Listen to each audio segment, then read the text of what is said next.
আমাদের আজকেই প্রথম দিন। এরপরে যদি আসলে আমাদের আজকে শেষ হওয়ার পরে যদি মনে হয় যে না আমাদের আসলে আরও 1-2 দিন দরকার প্রয়োজন, সেক্ষেত্রে আমরা আরও 1-2 দিন এখানে থাকবো, ওনাদের সেবা প্রোভাইড করব।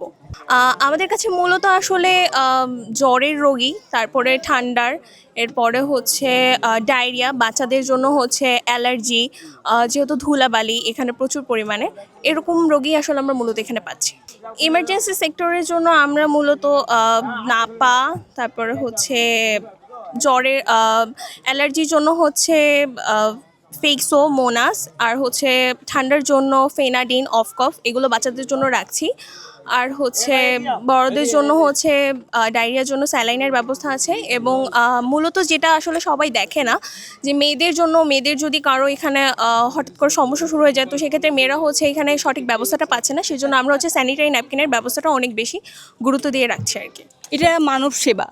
এইখানে কাজ করার পক্ষে কাজ করার ফলে নিজের মনে একটা প্রশান্তি চলে আসে। অন্যের সেবা করা এটা অন্যরকম একটা শান্তি।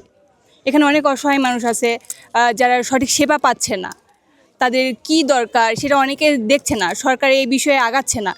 এই জন্য আমরা নিজ থেকে উদ্যোগ নিয়েছিলাম যে অসহায় মানুষদের পাশে দাঁড়ায় তাদের কী প্রয়োজন, তাদের মেডিকেল ট্রিটমেন্টের জন্য কি কি লাগছে সেগুলো আমরা দেখব।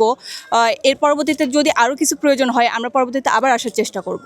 ইমার্জেন্সি সেক্টরে হচ্ছে যে আমরা রেখেছি জ্বরের জন্য নাপা রেখেছি, গ্যাস্ট্রিকের জন্য সেকলো রেখেছি, ডায়রিয়ার জন্য রেখেছি ওরাল স্যালাইন, এছাড়া মেয়েদের জন্য রেখেছি স্যানিটারি ন্যাপকিন রেখেছি।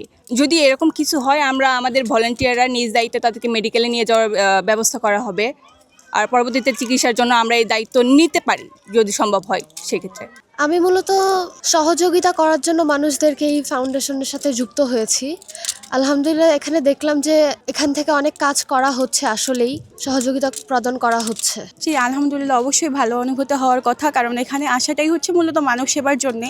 তো মানব সেবা করার পর নিজেদের যে একটা ইনার স্যাটিসফ্যাকশন কাজ করে বা ভালো লাগা কাজ করে, সেটাই তো দিন শেষে যখন হচ্ছে কাউকে হেল্প করার পর নিজের একটা আলাদা যে শান্তিটা, এটা যখন আমরা বাসায় যাই বা রুমে যাই বা আমরা যখন বিছানায় বসে থাকি বা হচ্ছে শুয়ে থাকি, তখন আমরা আলাদাভাবে ফিল করতে পারি যে না, আমরা কারোর জন্য কিছু একটা করতে পারছি। ফ্যামিলি সাপোর্ট, আমার ফ্যামিলি কখনো কোনো কিছুতে আমাকে বাধা দেয়নি, বিশেষত বাবা মা। তো ওইভাবে ফ্যামিলি সাপোর্টটা আমি পাই, সমস্যা হয় না আমার। তো মেয়েদের ক্ষেত্রে আমরা তাদের সমস্যাটা শুনে যেগুলো আমাদের দেওয়ার মতো, তো সেগুলো তো আমরা তাদের প্রোভাইড করব। এরপর যদি তাদের কোনো সিরিয়াস কন্ডিশন মনে হচ্ছে, তাহলে অবশ্যই তাদেরকে আমরা যে এর পরবর্তী যে ভালো ভালো যে হসপিটালগুলো আছে ঢাকার, আমরা সেগুলোতে রেফার করব।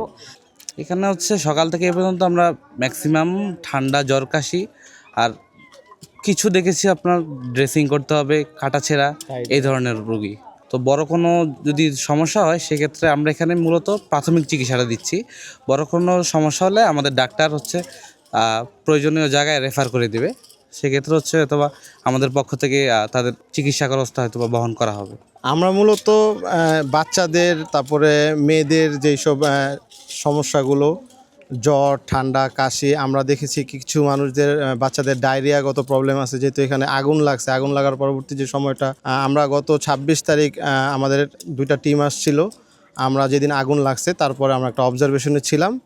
অবজারভেশনে থাকার পরে দেখতে পাচ্ছি যে আসলে এখানে সরকারি যে সাহায্যটা সেটা খুব অপ্রতুল। তো সেইটার উপর ভিত্তি করে আসলে আমরা এখানে নারীদের যে স্যানিটেশনের বিষয়গুলো এখানে সেভাবে কাজ করছে না।